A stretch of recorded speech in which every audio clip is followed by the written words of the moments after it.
Welcome to the ASTRALX Deep Dive, illuminating your path.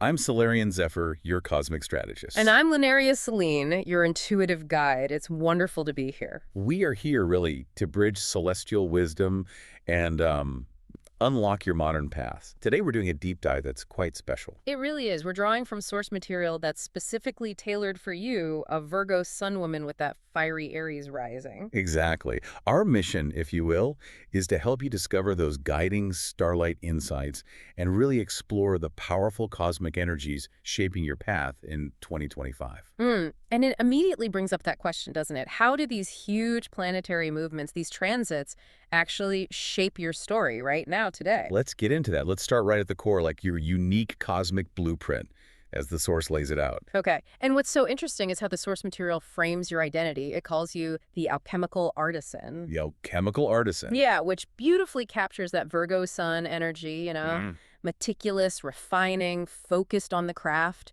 Right, that detailed work. But then Yeah. it's paired with your Aries Rising, which the source calls the warrior's ignition. Ooh, I love that. The warrior's ignition, that spark, that drive. It's how you meet the world, isn't it? Head on. Totally. And the visual metaphor used for this combination, it's quite striking. It really is. Picture this. A celestial blacksmith, that's your Virgo side, hammering starlight. Not just metal, starlight. Exactly. Hammering starlight on an anvil made of comet ice. And that comet ice, that's the raw, initiating, almost explosive energy of Aries. Wow. So it's this blend, focused creation meeting raw cosmic power. And for 2025, your role is defined as the architect of emergence. Architect of emergence. It sounds big. It's not just building. It's like forging something new from chaos. Sort of, yeah. Forging order from chaos. But the source says, with volcanic grace. There's that power again. Volcanic grace. That duality again. The Herschel Virgo plan meets the Aries. Well, eruption. Maybe. And the core cosmic decree for you this year really nails this. Your discernment directs your dynamism. Your courage consecrates your craft. Okay, let's break that down. Discernment directs dynamism. So your Virgo analysis, your careful eye, isn't stopping you. It's steering the Aries energy, the dynamism. Right. And your courage consecrates your craft. So the Aries bravery makes the detailed Virgo work meaningful, powerful, sacred even. Exactly. It elevates the craft. And understanding this blueprint is, well, it's crucial for seeing how 2025's planets actually affect you. The source calls this quantum astrology. Not just general vibes, but like cosmic physics playing out in your life. Cosmic physics in motion. Okay, Yeah. so let's look at the big players. Pluto moving into Aquarius. For you, that's hitting your 12th house. The 12th house, the deep end of the pool. Yeah. Subconscious, hidden things, collective stuff. It's mysterious. Definitely. And the source describes Pluto here for you as a quantum entanglement. Quantum entanglement. Okay, that sounds intense. What does that actually feel like? Well, it suggests this transit is stirring up really deep patterns, things maybe you haven't seen before. And not just personal stuff, but things tied to the collective. Like collective shadows surfacing. Yeah, the source uses the image of neural lightning, sudden insights, maybe intense dreams. It's bringing up what it calls liberation codes, Liberation codes, unlocking chains. okay? Which ties into this reflection prompt the source gives, linking Pluto to your Aries side. What 3 systemic chains must I shatter? Where does my inner warrior sleep? Ooh, powerful. So it's asking you to look at those invisible binds, societal or personal, and wake up that Aries fighter to break them. Way much. Turning the warrior inward first. And speaking of warrior energy, Mars, your Aries ruler. It's making a big move into Leo from July 20th to September 4th. Mars in Leo. And for you, that lights up your 7th house. Right, the house of partnership, Yeah. one-on-one relationships, sometimes open enemies too, actually. Okay, so Mars, the warrior planet, in the relationship house, and in Leo, the sign of self-expression, the heart, maybe a bit of drama. Potentially.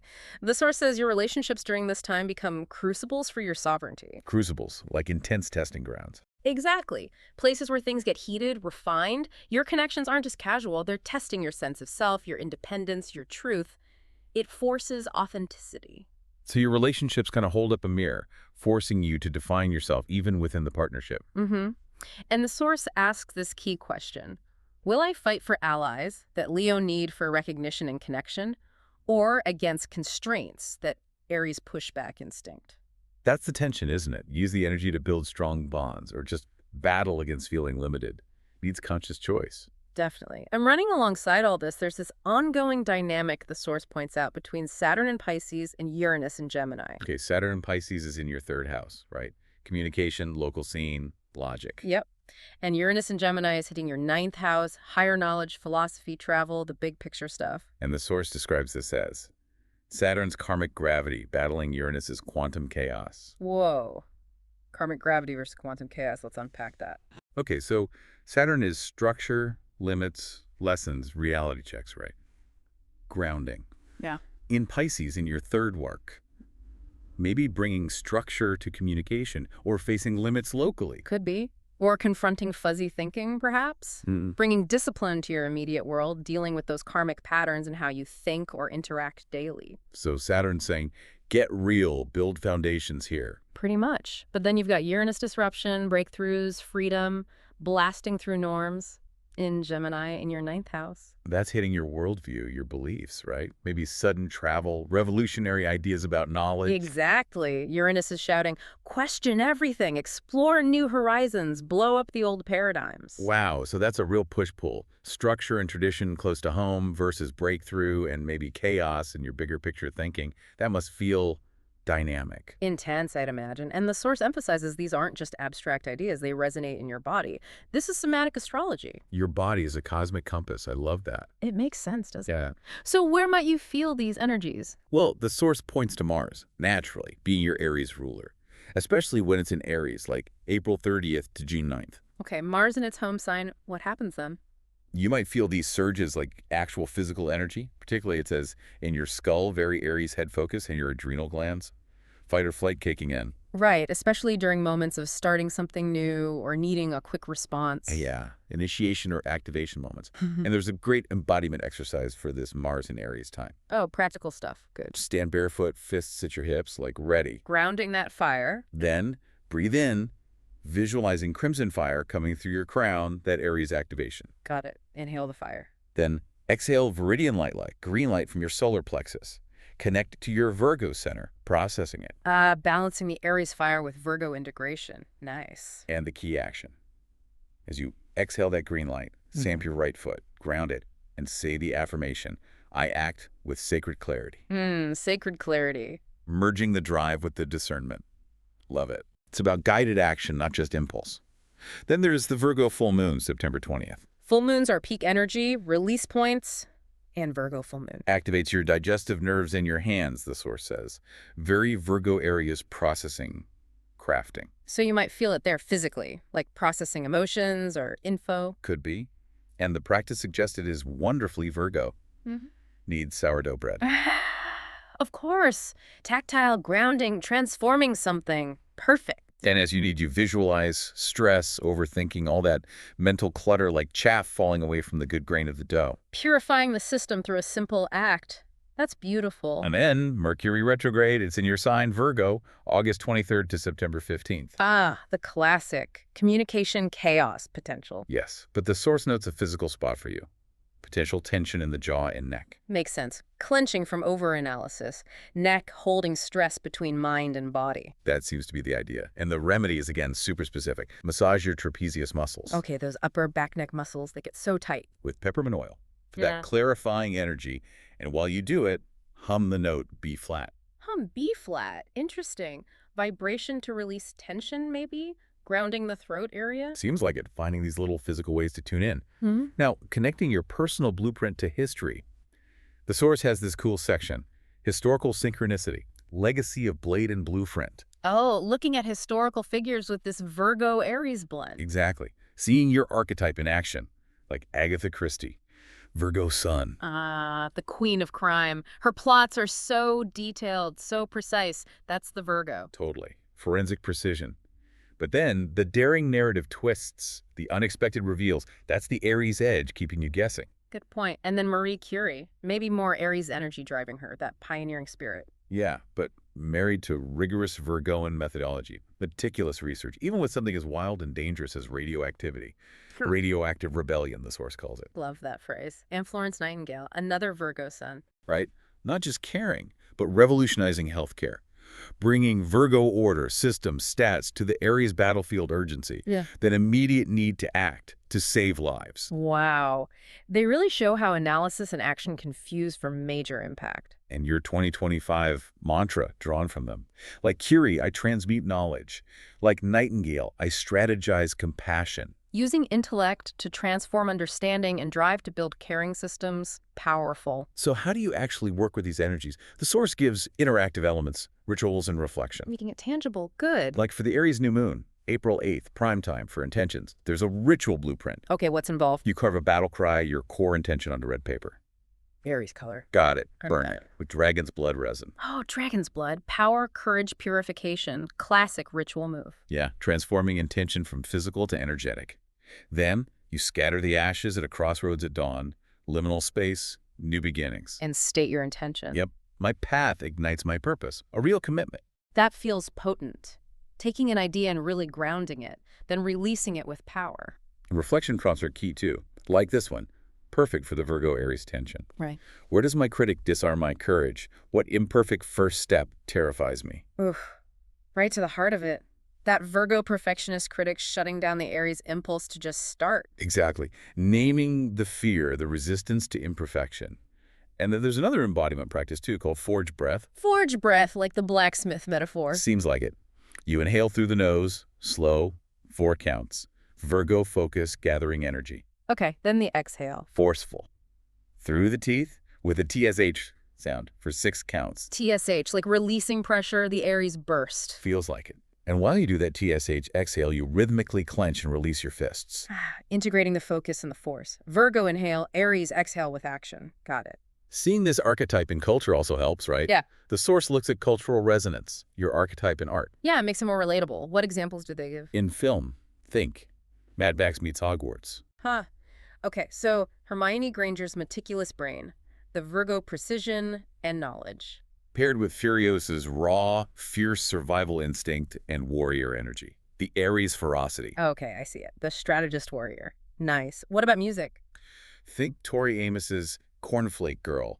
Intricate, detailed, quirky Virgo storytelling. Yeah, complex structure. Fused with Patti Smith's Gloria. Just that raw, primal, revolutionary Aries power. Wow, that contrast really shows the range, doesn't it? Intricate inner worlds, explosive outward force. And literature. Sherlock Holmes. His superpower is pure Virgo deduction, sifting detail. Obsessive detail, okay, paired with. Katniss Everdeen's arrow. Her survival is Aries instinct, immediate action, not elaborate plans. Right, visceral response. It keeps coming back to that image, doesn't it? The samurai sword being polished. Exactly. It's the raw power of the blade, Aries. But honed by the meticulous Virgo care. Controlled fury, lethal grace, not just wild slashing. Right. And understanding this balance is key, because your choices matter this year, especially around that Mars in Leo time, July, September. The source outlines 3 potential future timelines. The choose your own adventure part based on how you use these energies? Sort of. Depends on how consciously you wield that discernment and dynamism. Timeline A is the unstoppable strategist. Sounds promising. How does that unfold? This happens if you really lean into your Virgo discernment, using it to guide the Aries drive strategically. Weaponize your analysis, basically. Okay, and the outcome? Launching something revolutionary, like an ethical AI platform is the example. Fusing structure with innovation. Pluto and Aquarius might bring underground acclaim by December recognition for deep, impactful work. Nice. Any specific signs for this path? A key signpost mention is Jupiter trine your ascendant on October 14th. Jupiter brings expansion, opportunity. A trine is harmonious, flowing to your ascendant how the world sees you. Could mean an investor appears or a big opportunity lands. Okay, that's the optimal path. Virgo leads Aries effectively. What's timeline B? Timeline B, the fractured blade. This is the warning.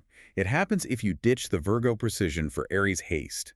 Impulse over analysis. Acting too fast without thinking it through. Yeah, and the outcomes are often physical manifestations of that imbalance. Stress-induced shingles, Virgo nervous stress. Ouch. Tendon injuries. Classic Aries pushing too hard, too fast, getting hurt. So the body forces a stop. And Saturn in Pisces might step in. Exactly. Saturn's structure and limits could enforce a pause, maybe a forced 3-month retreat or rest period to rebuild what was neglected. The signpost here, Mars square Pluto, May 3rd. Ooh, square. Tension, challenge, Mars action hitting Pluto's hidden power depths. Yeah, a rash decision backfiring, potentially dramatically. Yeah. A cosmic look before you leap warning. Got it. So what's the third option? Timeline scene? Timeline seed, the Phoenix algorithm. This path opens if you successfully merge data with daring. Analysis and bold action consciously integrated. Phoenix algorithm, rising from the ashes, transformed by combining both sides. Seems like it.